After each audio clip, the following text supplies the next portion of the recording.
abonnez-vous et cliquez aussi sur la cloche de notification pour ne plus rien manquer. On commence. Disons-le sans embâge. Ce qui arrive au Mali n'est ni plus ni moins que les conséquences du mensonge vraisemblablement dans l'ADN de tous nos dirigeants depuis des ans et cultivé chez des jeunes et autres activistes oisifs et désespérés qui vivent à leur crochet.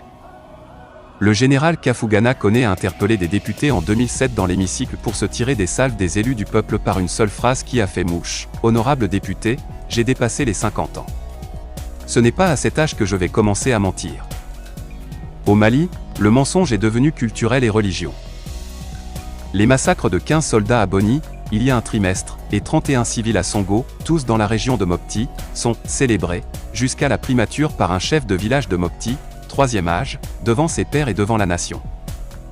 Les bisbilles de cette semaine entre gens de la politique et de la religion, tous de grands adultes qui gèrent ou qui ont géré ce pays, faisant et défaisant leurs mensonges publics sont l'étendue de la catastrophe qui nous arrive. Je passe sous silence les nombreux mensonges des dirigeants plébiscités en 2013 pour remettre ce pays sur les rails et dont l'acte délictueux les ont obligés à fuir le pays de leurs ancêtres, à séjourner parmi les bandits et autres délinquants entre quatre murs d'une prison et à raser les murs pour ne plus être entendus. Au lycée, on nous disait à travers Emmanuel Kant, le philosophe allemand, l'homme qui ne croit pas ce qu'il dit est moins qu'une chose. Et donc tous ceux-ci qui nous ont tout qui nous dirigent et dont le mensonge sent à mille lieues ne sont en fait rien pour leur mandant. C'est comme dans le théâtre, le roi est nu. Tant en politique que dans la vie quotidienne, le mensonge nous entoure au Mali et nous fait payer, sans dose de fatalité, le fruit de ce qu'on a semé. NB, le Dogon ministre de la Culture vient de lancer les TDR d'une charte d'éthique et de valeurs culturelles pour les Maliens qui sera vulgarisée et insérée dans le programme scolaire. Peut-être une des panacées si le ver n'est pas déjà dans le fruit. Source, Info Matin. 7 membres de la coordination des mouvements de l'Azawad, CMA, l'ex-rébellion dans le nord du Mali, ont été assassinés dans la nuit de dimanche à lundi par des hommes armés, a annoncé un de ses porte-paroles. La CMA a appris avec tristesse et consternation la mort de son officier, Eya Argemossa, chef militaire de la zone de Doro, Nord, ainsi que 6 de ses éléments, assassinés par des hommes armés non identifiés dans la nuit du 5 au 6 décembre 2021 à Ntaaka, un village dans la région de Gao, Nord, a dit dans un communiqué Mohamed El Maoulou Ramadan, un porte-parole de la CMA.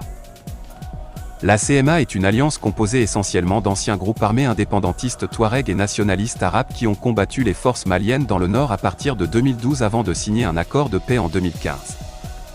La CMA condamne avec la plus grande fermeté cet énième assassinat aussi lâche que barbare et assure le peuple de l'Azawad que toutes les dispositions seront prises pour traquer, retrouver les auteurs de ce crime odieux en vue de les mettre à la disposition de la justice.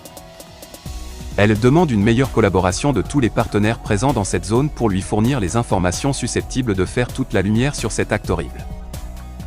Un des principaux chefs des ex-rebelles du nord du Mali, Sidi Brahim Ould Sidati, alors président en exercice de la CMA, avait été assassiné par balle en avril, avait annoncé la CMA. Sidi Brahim Ould Sidati avait signé au nom de la CMA l'accord de 2015 avec le gouvernement malien et une coalition de groupes armés alliés à ce gouvernement, la plateforme, pour restaurer la paix au Mali. Ce pays sahélien est le théâtre depuis 2012 d'un conflit sanglant avec des attaques répétées de groupes djihadistes affiliés à Al-Qaïda et à l'organisation État islamique, doublées de violences contre les civils perpétrées par des groupes armés, certains autoproclamés d'autodéfense. Les forces régulières sont également fréquemment accusées d'exactions. Source, AFP.